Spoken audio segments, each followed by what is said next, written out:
j'espère que je vais pas me faire attaquer par un canard ou par une grenouille. S'il y en a plein derrière moi. Ça arrête pas de faire des bruits chelous. Et puis aussi je suis dans un parc et puis du coup on me voit parler toute seule. Bonjour à tous, bienvenue sur ma chaîne et bienvenue dans cette nouvelle vidéo. Cette chaîne elle va parler de beaucoup de choses. Elle va parler de mon voyage à Montréal surtout. Et aussi de plein de sujets que j'ai envie d'aborder et sur lesquels j'ai pas envie de me restreindre et puis surtout j'ai envie de partager avec des gens. Alors déjà ça fait 6 ans que mon meilleur pote vit à Montréal et qu'il a été naturalisé canadien. Oui. Et du coup ça fait 6 ans que j'aimerais bien le rejoindre mais que j'ai pas les couilles. Du coup je le fais pas parce que je suis un peu teubée. Et en fait, il y a plusieurs fois où quand je lui parlais et que je lui disais waouh, ça a l'air trop cool Montréal et de toute façon l'île ça me fait chier, j'ai pas envie d'y rester, etc. Où lui il m'envoyait des petits liens vers les permis vacances-travail, enfin sur le site de l'immigration canadienne en tout cas. Et moi j'étais en mode oui, oula c'est compliqué. Et en fait je voyais le truc, je me disais oh non c'est trop compliqué pour moi, bonne excuse. Et puis je m'arrêtais là. Il faut savoir que ça fait 7 ans que je suis à Lille, j'étais venue pour mes études à la base. Et je suis restée parce que j'ai un travail. Et non, j'ai enchaîné les tafs un peu pourris. Là, cette année, j'ai fait 4 tafs en une année. Et... c'était une bonne expérience. Et du coup, j'avais vraiment rien qui me retenait à Lille. Enfin, j'ai vraiment rien qui me retient à Lille. J'ai pas de copains, j'ai pas de famille sur l'île et tout. Donc, en soi, j'avais zéro raison de ne pas partir. Hein. Mais quand mon meilleur pote m'envoyait des liens vers les PVT, j'avais peur. Du coup, j'ai regardé ces liens en mode ah ouais, c'est bien, ça a l'air compliqué, allez bye. Donc ça a été, on va dire, le premier truc qui m'a fait tilt où je me suis dit ah ouais, quand même, c'est sympa et tout. Mais sans plus, j'étais restée en mode bon, on verra bien. Et puis ouais, avec tous ces boulots de merde que j'ai eu cette année, j'ai eu vraiment un moment où c'était pas la teuf moralement. Et en fait, à Noël dernier, donc Noël 2017, j'en ai parlé avec mon grand frère et ma grande sœur. Et je leur ai dit, ouais, j'aimerais bien partir à Montréal et tout, mais j'ai peur. Puis vous savez, dans ces cas-là, on a plein de peurs qui sont complètement infondées, mais de toute façon, on se trouve bien des excuses pour pas faire des trucs un peu difficiles à faire. Donc voilà. Et ils m'ont dit, non, mesdames, c'est débile, bouge, va sur Montréal, c'est maintenant justement que t'as pas d'attache et que t'as pas de mec et que t'as pas trop de potes et tout ça, que c'est maintenant qu'il faut partir. C'est pas quand justement t'auras des contraintes où tu pourras plus bouger, où tu te diras, ah, j'aurais dû le faire avant. Du coup, d'avoir cet avis-là de gens qui voyagent, ça m'a fait grave du bien et c'est des gens, déjà là c'est mes frères et sœurs, donc c'est des gens en qui je peux avoir confiance, mais en plus c'est des gens qui voyagent, du coup j'étais en mode ah ouais, ils ont trop raison, je vais le faire et tout, je suis trop malade, je suis une déglingo. Et du coup en rentrant après Noël, je suis allée sur le site, j'ai cliqué sur le lien que mon meilleur pote m'envoyait tout le temps et sur lequel je ne cliquais jamais, et j'ai fait ma demande de PVT. Et en fait moi je me disais on fait la demande et puis de toute façon, le temps que je reçoive un permis de travail ou quoi, c'est pas demain la veille, donc j'aurai un peu de temps pour m'y faire, pour me dire ouais, ça va le faire. Je sais pas, pour me préparer psychologiquement. En fait, j'ai fait ma demande en mars, je crois. Oui, en mars.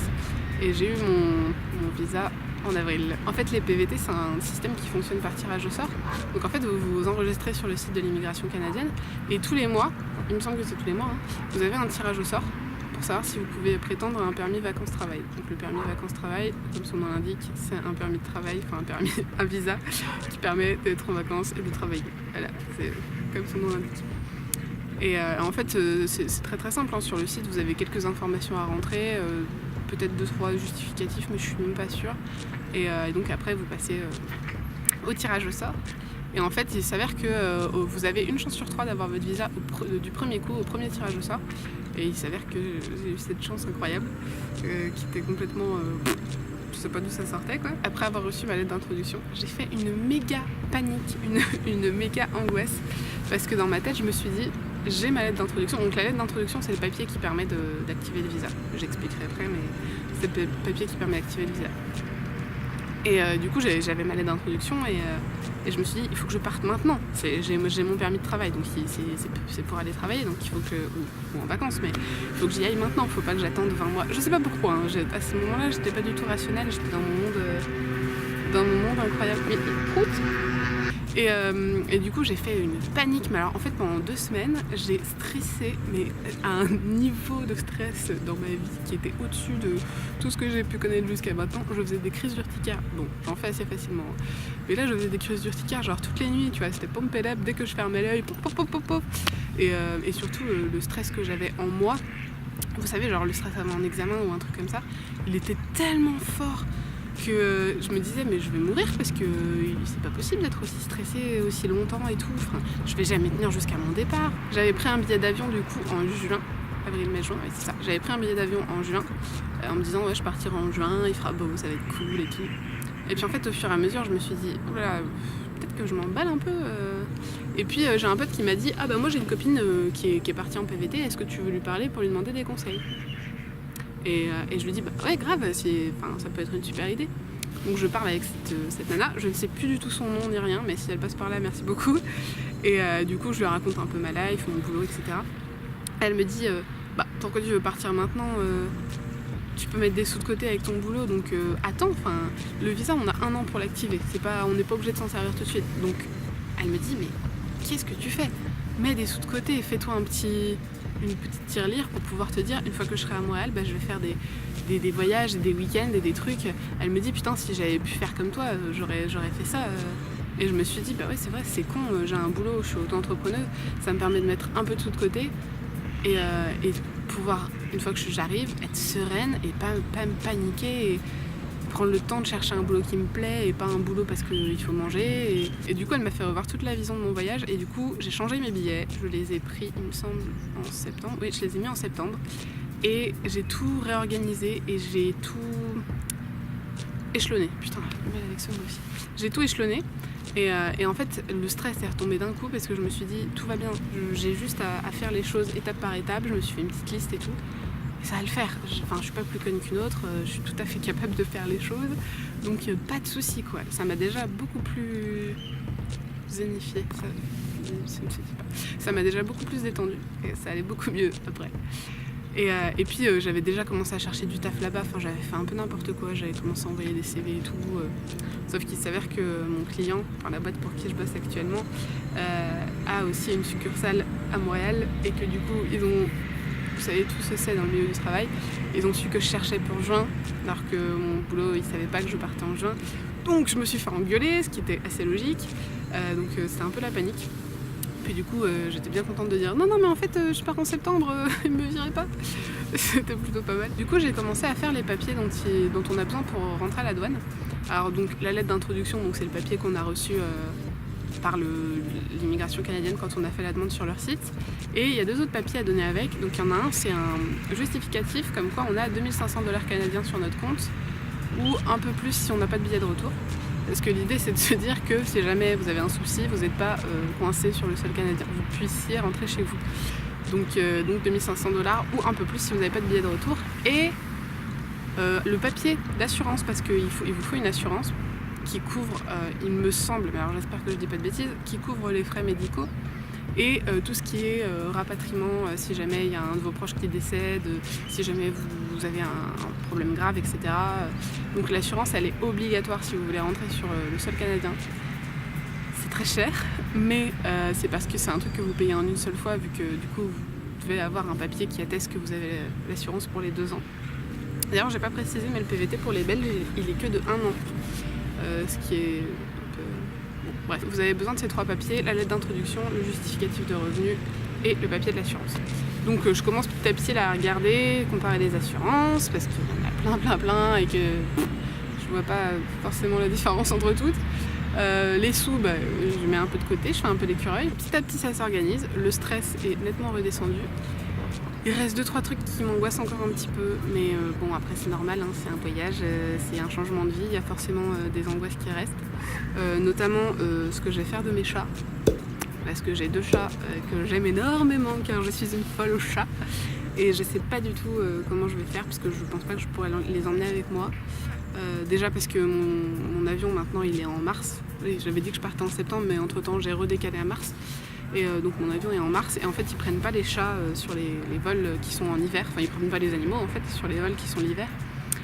Les soutes sont chauffées etc. Mais c'est pour une fois qu'on est arrivé sur le tarmac, ils posent les animaux, le temps de vider les valises, etc.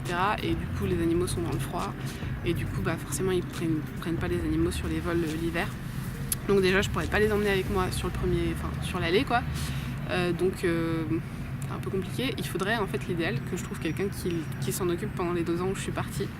Mais je ne trouve pas. Et j'ai pas envie forcément d'embêter les gens avec mes chats parce que j'ai des chats un peu spéciaux. Et que du coup, j'ai pas envie de les emmerder avec mes chats relous. Il y a ça qui est un peu pas stressant, mais bon. J'ai un peu peur de devoir mettre mes petits chats chez des gens qui vont mal s'en occuper. Et puis bon, il y a un peu le stress de l'avion parce que je suis une grosse flippée de l'avion.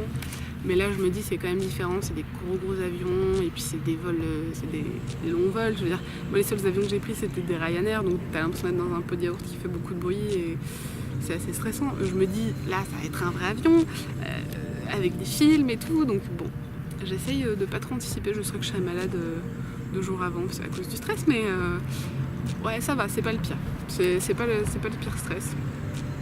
C'est pas le pire stress. Et puis au final, ouais, voilà, ce qui me stresse, c'est des choses débiles, genre comment je vais vider mon appartement alors qu'en soi, mes meubles, je vais les vendre, mes livres, j'en ai donné les 3/4.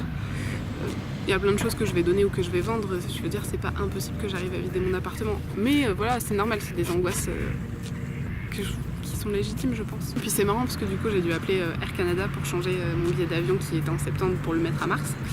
Et je suis tombée sur un Québécois excellent qui switchait de l'anglais au français en 3 secondes. C'était rageant. Déjà il décroche en anglais et moi j'ai eu une panique. Du coup j'ai fait exprès de faire bonjour pour bien faire comprendre. Regardez, je suis une quiche en anglais, parlez-moi en français. Et il avait un accent incroyable et il m'expliquait des trucs mais je comprenais que dalle. Et pour lui ça devait lui sembler hyper logique, mais moi je comprenais rien et du coup je voulais pas le vexer parce que bon, j'ai autant un accent que lui selon le point de vue. Et du coup j'essayais de reformuler ses phrases en lui disant donc vous me dites que gna gna. Et il était adorable, franchement il était hyper cool. Et du coup déjà ça m'a bien rassurée parce que je me dis s'ils sont tous cool comme ça dans ce qui est soit entreprise soit administration, du coup ça m'enlève pas mal de stress. Parce que en fait une fois arrivée sur place je vais avoir plein de trucs administratifs à faire. Il va falloir que je demande un numéro NAS. Donc c'est un numéro je crois de sécurité sociale, mais c'est pour pouvoir travailler. Enfin, en gros j'ai pas trop compris, mais ce qui me semble c'est que c'est un numéro qu'on va demander pour en gros être répertorié et pouvoir travailler. Si j'ai bien compris c'est ça. Donc je vais devoir dès le premier jour aller dans les administrations québécoises, etc. Donc je suis bien contente d'avoir eu une première expérience avec un Québécois qui était cool. Après je sais, c'est comme les Français, il y en a des cools, il y en a des pas cool. Mais là c'était chouette et ça m'a fait du bien.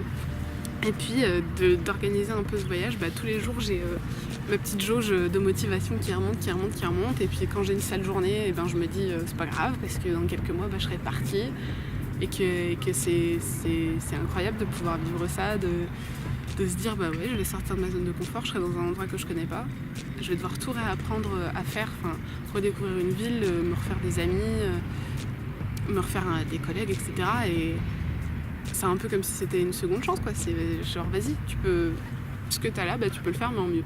Donc c'est cool et franchement ouais ça aide vachement quand il y a des journées un peu dures. Et puis c'est marrant aussi parce qu'il y a des trucs du coup dans sa ville actuelle qu'on apprécie plus parce qu'on sait qu'on va partir et que c'est des petites choses, les petites choses qui nous plaisaient quoi. Moi mon petit vendeur de bagels qui me dessine des licornes, voilà je sais que des comme ça il y en a pas 15 000 au Canada, mais du coup on apprécie encore plus les petites choses et pour le coup ouais je sais pas, ça aide un peu à relativiser sur plein de choses et à profiter des trucs cool. Et c'est sympa. Enfin, en tout cas, pour l'instant, c'est sympa. J'ai pas encore eu de grosses galères. Mais peut-être que plus le départ se rapprochera, plus ça va être un peu compliqué. On verra bien. C'est la grande expérience. En tout cas, si je devais en tirer un bilan, c'est que vous n'êtes pas plus bête qu'un autre. Si je peux le faire, vous pouvez le faire. Enfin, je veux dire, moi, dans ma famille, je suis quand même la sédentaire de la famille. Et je pense qu'on m'a un peu toujours vue comme celle qui voulait pas trop se mouiller et pas trop prendre de risques et qui devait méga flipper à l'idée de changer de vie. Et en fait, non. Moi, quand j'ai des potes qui me disent « Ah, je sais pas comment tu fais, je sais pas comment je ferais pour être loin de ma famille, etc. » Bah oui, mais ça vous permet aussi de profiter encore plus des moments que vous passez avec votre famille. Et moi, ma famille, je les vois genre tous les 3 mois. Bon là, je les verrai peut-être tous les ans.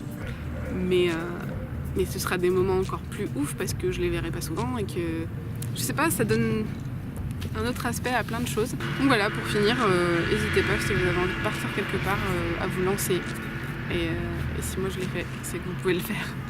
Voilà, on se retrouve pour une prochaine vidéo qui parlera peut-être pas de mon voyage, qui parlera peut-être d'autres choses, parce qu'il y a plein de sujets que j'ai envie d'aborder. Et en tout cas, il y aura un chapitre 2 à cette vidéo, peut-être même un chapitre 3. Chapitre 2, j'aimerais bien filmer un petit peu avant mon départ, histoire que vous me voyez bien stressée. Et chapitre 3, une fois que je serai arrivée et que je serai encore plus stressée, parce qu'il faudrait que je retrouve mes repères. Donc voilà, bisous!